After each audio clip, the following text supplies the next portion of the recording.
nous vivons, quels que soient les temps, quelle que soit la période, Dieu est au contrôle. Au contrôle dans nos difficultés, au contrôle dans les peines, au contrôle dans les joies, au contrôle dans les manifestations, au contrôle en tout temps. Dieu est Dieu. Dieu ne change pas. Et Dieu veille sur nous. Quel que soit ce que nous pouvons observer de nos yeux, quel que soit ce que nous pouvons vivre, Dieu est au contrôle. Quel que soit ce que les hommes disent, quel que soit ce que les hommes nous font voir, Dieu est Dieu et il reste Dieu. Il est au contrôle de toute situation. Et rien ne l'échappe. À deux fois, nous pouvons nous amener à dire que nous mettre en doute, est-ce que Dieu est avec moi? Est-ce que Dieu entend mes prières? Est-ce que Dieu voit mes larmes? Est-ce que Dieu entend comment j'ai gémi de douleur? Est-ce que Dieu voit mes difficultés? Mais oui, Dieu est au contrôle. Dieu est au contrôle. Des fois, les situations peuvent nous arriver, non pour que nous périssions, mais pour être enseignés. Il y a certaines situations qui nous parviennent dans la vie, des circonstances qui nous parviennent,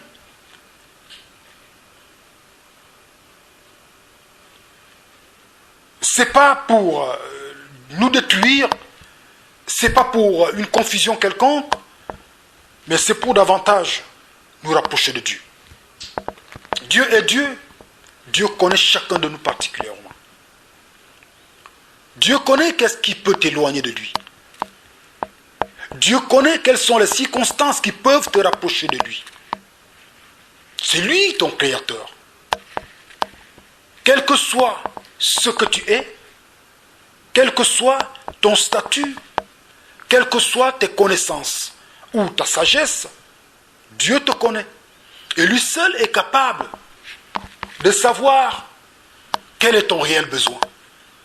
Des fois, tu peux avoir des besoins qui sont des besoins d'un homme, les besoins de ta chair, mais Dieu lui connaît ce qui est bon pour toi. Dieu connaît le statut qui est bon pour toi. Dieu connaît la position qui est la meilleure pour toi. Parce qu'il est Dieu. Il te connaît hier, il te connaît aujourd'hui, et il te connaîtra demain. Avant même que tu ne naisses, Dieu t'appelait par ton nom. Avant que tes parents te conçoivent, Dieu t'avait déjà établi, Dieu te connaissait déjà. Ceci dit, la situation que tu as aujourd'hui, Dieu l'a certainement permise. Qu'elle soit bonne ou mauvaise, Dieu a permis cette situation à deux fois pour te remettre en question. Remets-toi en question. Remets-toi en question. Le message de ce jour nous interpelle à nous remettre en question.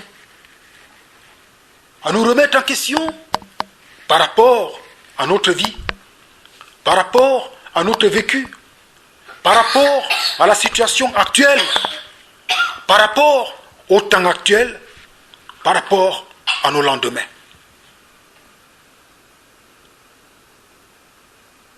Dieu a des plans, des projets pour toi, mais cependant,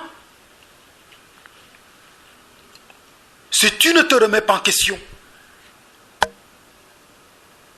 ta situation peut perdurer. Tu ne te remets pas en question. Dieu lui reste Dieu. Mais lui te donne l'opportunité, la possibilité de te remettre en question.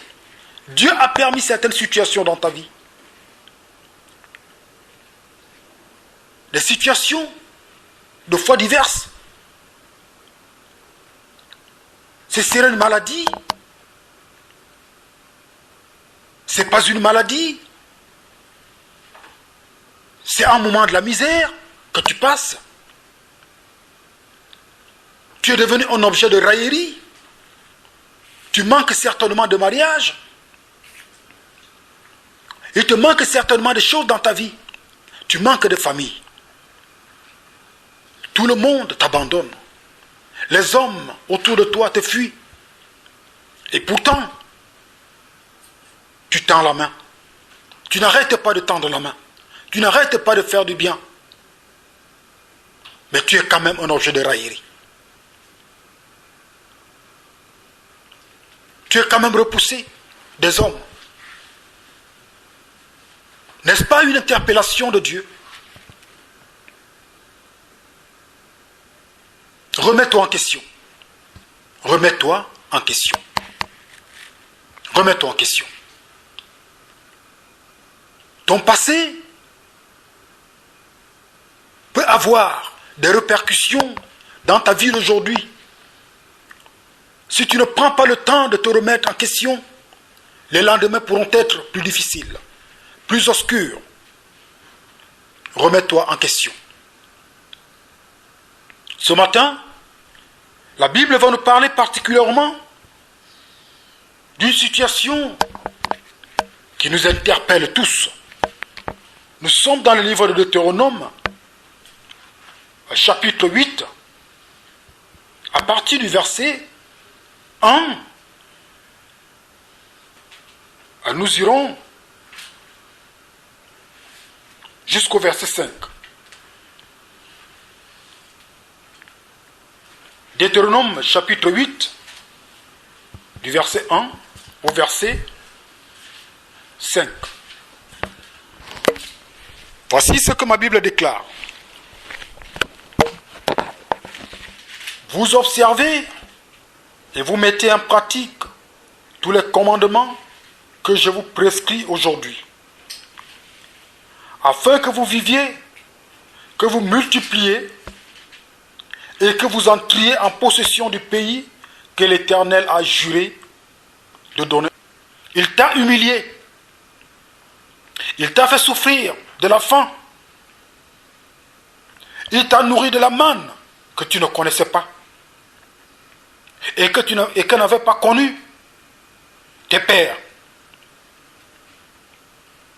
afin de t'apprendre que l'homme ne vit pas de pain seulement, mais que l'homme vit de tout ce qui sort de la bouche de l'Éternel. Ton vêtement ne s'est point usé sur toi, et ton châtie son enfant. Alléluia. Dieu est Dieu. Dieu, ce message nous interpelle chacun de nous au quotidien. Et tous les jours, ce message doit être un sujet d'interpellation. Qu'on se souvienne du chemin que nous avons déjà parcouru. Qu'on se souvienne de ce qu'on a déjà fait. Qu'on se souvienne d'hier. Tu as traversé un désert. Ce désert pouvait être une longue maladie. Ce désert pouvait être une souffrance intérieure. Ce désert pouvait être le manque d'amour auprès des hommes, auprès de tes parents, auprès de tes proches. Ce désert pouvait être une souffrance, les souffrances de tout genre, qui pourront être ici considérées comme des déserts. Mais dans ces périodes de difficulté, dans ces périodes de pénitence, Dieu ne t'a point abandonné. Dieu ne t'a point abandonné.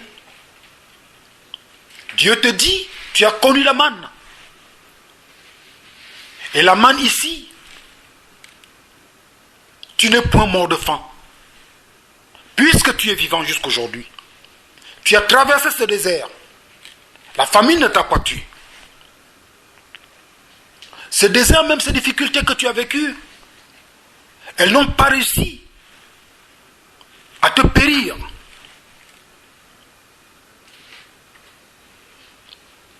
Le chagrin que tu as vécu n'a pas réussi son œuvre, puisqu'aujourd'hui tu es vivant. Aujourd'hui tu es vivant. Et tu lèves les yeux vers l'Éternel. Tu as connu des situations très difficiles. Les hommes se sont moqués de toi. À la limite même, tu as été repoussé des hommes. Mais tu es vivant. Tu es vivant. Et Dieu t'interpelle aujourd'hui à te dire, souviens-toi. Souviens-toi de ton désert. Souviens-toi des moments de tes difficultés.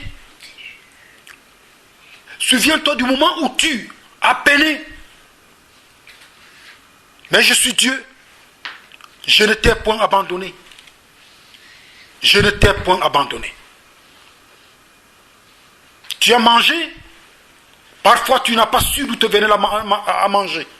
D'où te venait la nourriture. Tu étais vêtu. Tu n'étais point nu. Les hommes ont pensé que la maladie allait t'emporter. Elle ne t'a point emporté. Les médicaments t'ont peut-être soigné. Mais moi, Dieu, je t'ai guéri. Moi, Dieu, je t'ai guéri. Tu as vécu une situation très difficile, très compliquée, selon les hommes. Mais moi, Dieu, je connaissais et je veillais au quotidien pendant que tu étais dans le désert. Je veillais au quotidien pendant que tu étais dans les difficultés. Je veillais au quotidien. Je te regardais, j'étais avec toi.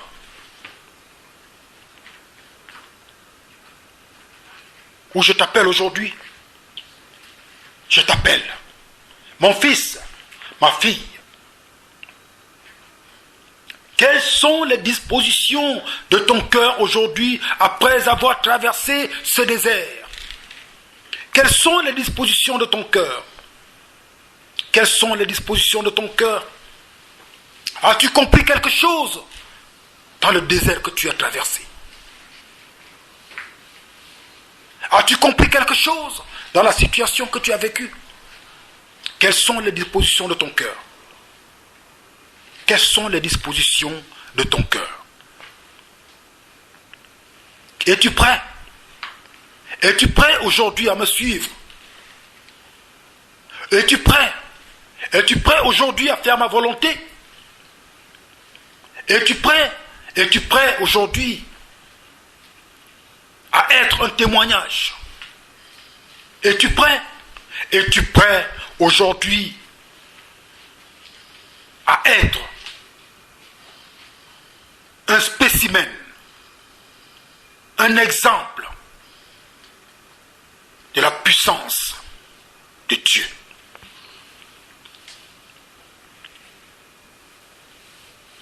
Quelles sont tes dispositions?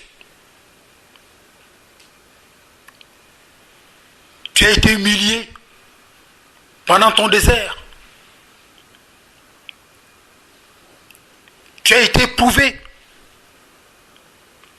pendant des années, pendant des mois. Tu es devenu un objet d'opprobre, un objet de raillerie. Aujourd'hui, quelles sont les dispositions de ton cœur? Quelles sont les dispositions de ton cœur? Dieu a permis des situations. Dieu a permis des temps. Dieu a permis des circonstances pour t'enseigner, pour t'amener à lui et t'amener à comprendre qu'un homme ne peut rien changer dans ta vie. Un homme ne peut rien transformer dans ta vie. Un homme n'est capable de rien te donner c'est moi Dieu qui suis la source. Moi Dieu, je suis la source de bénédiction, la source de guérison, la source de la restauration, la source qui te rétablit, qui te redonne ton statut.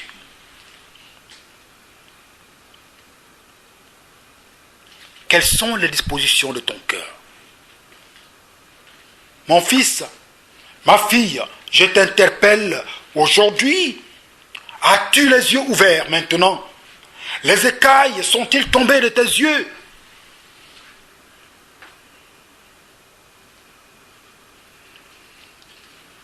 Tes oreilles, ton cœur s'est-il ouvert?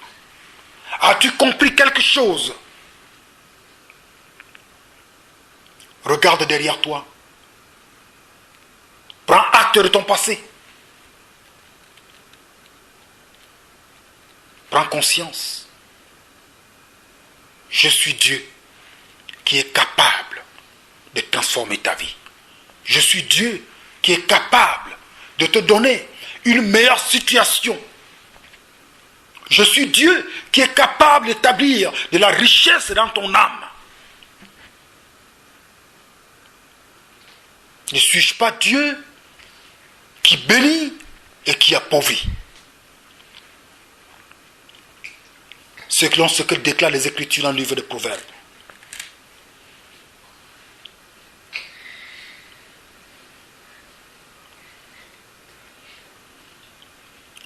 Tu as vécu des situations que même tes parents n'ont pas vécues. Tu avais faim. Tu ne savais pas comment tu allais manger. Tu ne savais pas comment tu allais te vêtir. Pendant ton désert, pendant tes difficultés. Tu ne savais pas comment te soigner. Tu ne savais pas vers qui aller. Mais aujourd'hui, ces années sont passées. Ces mois sont passés. Mais tu es vivant. Tu n'es point mort de famine. Tu n'es point mort de maladie. Et tu es vivant. Je t'interpelle, mon fils, ma fille. Veux-tu savoir que pour que tu vives et que tu aies la vie en abondance, tu ne devrais pas vivre que de pain seulement. Tu ne devrais pas vivre que de pain seulement. Tu devrais le comprendre. Tu ne devrais pas vivre le pain seulement, mais tu vivrais aussi, et d'ailleurs la vie en abondance, de tout ce qui sort de la bouche de Dieu. Ceci dit de la parole de Dieu. La parole de Dieu te donne la vie. La parole de Dieu nourrit ton esprit. La parole de Dieu est une lumière devant toi. La parole de Dieu est une solution à plusieurs situations. Une puissance, un pouvoir.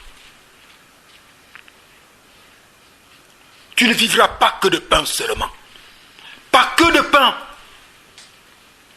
Si ton souci reste que le pain, si ton souci reste que ton vêtement, si ton souci reste que ton bien-être physique et matériel, c'est que tu n'as encore rien compris. Tu n'as peut-être rien compris du désert que tu as traversé.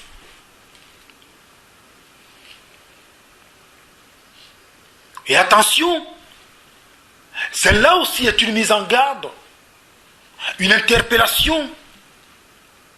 Ce désert, tu l'as certainement traversé, ou tu es encore peut-être dans le désert, mais cet enseignement que tu as reçu, c'est pour que tu n'aies pas à traverser un autre désert, et qui risquerait peut-être être plus long que celui que tu as traversé.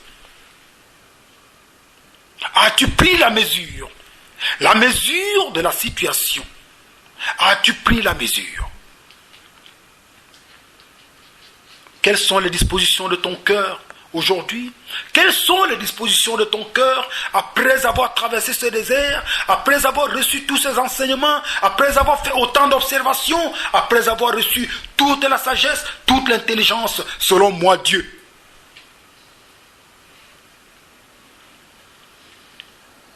Quelles sont les dispositions de ton cœur?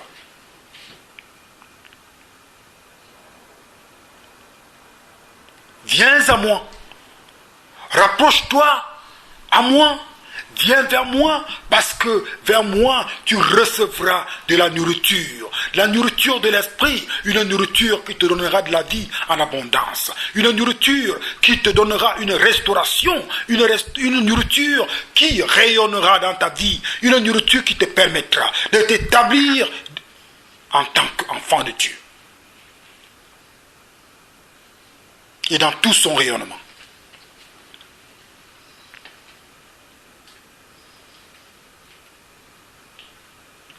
Dieu est Dieu et il ne change pas. Dieu est Dieu et il ne change pas.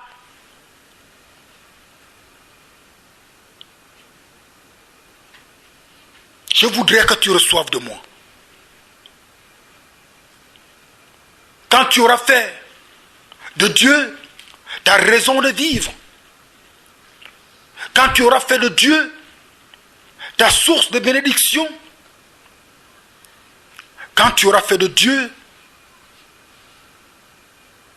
ton Seigneur et ton Sauveur personnel par Jésus-Christ, alors comprends qu'en ce moment, des choses pourront bouger. Il y a des choses qui sont aussi importantes à comprendre. Dieu ne châtie que ceux qu'il aime. Dieu châtie que ceux qui aiment. Parce que la parole de Dieu nous déclare, reconnais en ton cœur que l'Éternel ton Dieu te châtie comme un homme châtie son enfant. Là c'est le verset 5. L'Éternel Dieu souvent nous châtie comme un papa, comme une maman peut châtier son enfant. Est-ce que quand un papa châtie son enfant, est-ce que quand une maman châtie son enfant, c'est parce que le papa n'aime pas son fils ou sa fille? Est-ce que c'est parce que maman n'aime pas son fils ou sa fille? Mais non. Parce qu'il veut du bien.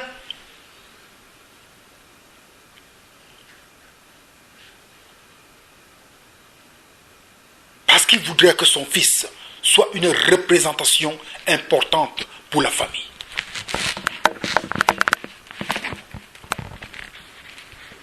Alléluia. Dieu est Dieu. Dieu nous connaît mieux que nous-mêmes. Dieu nous connaît. Dieu nous connaît nos besoins.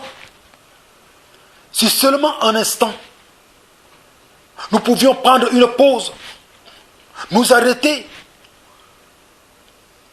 dans nos différentes courses, dans nos différentes activités, de tout ce que nous entreprenons, prendre une pause et s'arrêter et demander les instructions à Dieu. Quelle est ta volonté, Seigneur, pour que je vive? Quelle est ta volonté, Seigneur, pour que je sois celui dont qui te fera le plus plaisir? Quelle est ta volonté? Quels sont tes desseins pour moi? Quels sont tes plans pour moi? Que Dieu te les révèle. Que Dieu te parle. Et Dieu peut te parler de différentes manières. Dieu peut te parler par des signes. Dieu peut te parler dans le songe. Dieu peut te parler dans des visions. De différentes manières, Dieu te parle.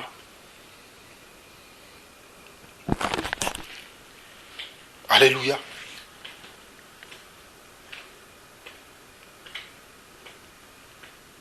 Dieu te veut du bien. Dieu voudrait que tu rayonnes. Dieu voudrait que tu sois un symbole de sa puissance, de sa gloire. Dieu veut te glorifier dans son corps, dans ton corps. Dans ta maison, Dieu veut se glorifier. Dieu veut te donner une famille Dieu veut te donner un statut. Dieu veut faire de toi un spécimen.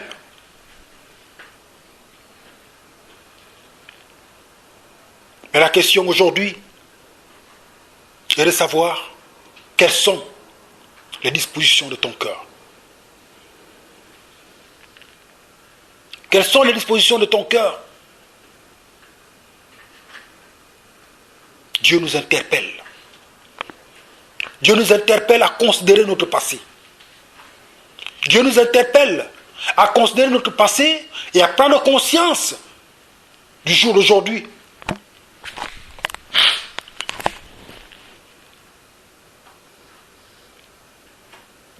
Parce que le lendemain, tu ne le connais pas. Le lendemain, tu l'ignores. Et lui seul connaît tes lendemains. Lui seul sait ce qui va t'arriver le lendemain. Lui seul sait qui est-ce que tu seras le lendemain. Le lendemain appartient à Dieu. Tu ne connais que là où tu es. Mais tu peux prendre acte de ton passé pour faire toi-même une évaluation et maintenant te dire, Seigneur, je suis disposé. Je suis disposé à te suivre. Je suis disposé à faire ta volonté. Je suis disposé à ce que tes desseins s'accomplissent en moi. Je suis disposé à te suivre. Alléluia. Parole du Seigneur. Amen. Que le Seigneur vous bénisse.